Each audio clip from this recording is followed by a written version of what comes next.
అందరికీ హాయ్ అండి. శనివారం సాయంత్రం వీడియో అనమాట. పొద్దున చూసారు కదా వీడియో. మళ్ళీ సాయంత్రం వీడియో అనమాట. పూజ అయితే చేసుకొని వచ్చేసానండి. వదినమ్మ మా ఆయనకి రాఖీ కట్టడానికి పిలిచింది.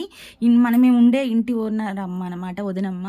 ఇంకా కడతానన్నది. ఇంకా అయితే వచ్చేసామండి. చిన్న గిఫ్టే తీసుకున్నాం, ఎక్కువ పెద్దదేం తీసుకోలేదన్నమాట. చిన్న గిఫ్ట్ తీసుకున్నాం. ఆమెకి మనసుకు నచ్చిందనమాట. నిజంగా చాలా హ్యాపీగా ఫీల్ అయిందండి.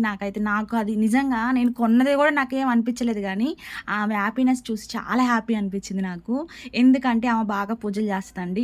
ఈ దీపం పెట్టినప్పుడల్లా మేమే గుర్తుకు రావాలని దీపం కుందైతే తీసుకెళ్ళామండి. లక్ష్మీ దీపం నిజంగా చాలా హ్యాపీగా ఫీల్ అయింది. నేను లైఫ్ లాంగ్ గుర్తు పెట్టుకోగలను. ఇంకా ఆశీర్వాదం అయితే ఇద్దరు తీసుకున్నామండి. నాకు కట్టింది, సూర్యకి కట్టింది, అందరికి కట్టింది అనమాట. తెలంగాణ పద్ధతి అనమాట. మేము వచ్చేలాకే మా ఆడపడుచు మాకు షాక్ ఇచ్చింది అనమాట.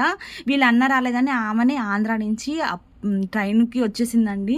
ఇంటికి వచ్చేలాక 9:30 అయిపోయింది. మేము అప్పటిదాకా అక్కడే ఉన్నాము వదినమ్మల ఇంట్లో. నేను వచ్చేలోపు ఇంట్లో ఉందన్నమాట. మేమే షాక్ అయిపోయినాము. ఇంకా నేనైతే వాళ్ళ అన్నకి రాఖీ కట్టేసింది, నేనైతే చీర పెట్టేశానండి. నిజంగా చెప్పకుండా వచ్చేసింది అనమాట. నిజంగా నేను తిట్టేసిన, నువ్వు ఎందుకు వచ్చినావు ఒక్కదానివే అని. అన్నకి రాఖీ కట్టద్దా అని అన్నది. ఇంకా అయితే ఇద్దరికి కట్టేసిందండి. మా మధ్యకి కూడా కట్టేసింది. నేను వచ్చేసి మా తమ్ముడికి కట్టేశాను అనమాట. మా పిన్ని కొడుకున్నాడు కదా, ప్రతి వీడియోలో మా పిన్ని కొడుకున్నాడు అని చెప్పాను చూసామా, ఆమె కొడుకు అనమాట. ఇంకా ఆయన కట్టేసిన, ఆయన వెళ్ళిపోయిండు. 10:30కి వచ్చింది అనమాట. ఇంకా మా ఆడపడిచి వచ్చిందని ఇంకా రోటీసు బిర్యానీ తెచ్చుకున్నాం. కానీ ఆమె తినదండి, పిల్లలు తింటామన్నారు. ఇంకా మేమంటే ఒక్క పొద్దులు ఉంటాం, కానీ పిల్లలు ఏమి ఉంటారండి. మేమైతే రోటీ తినేసినాం, పిల్లలు అయితే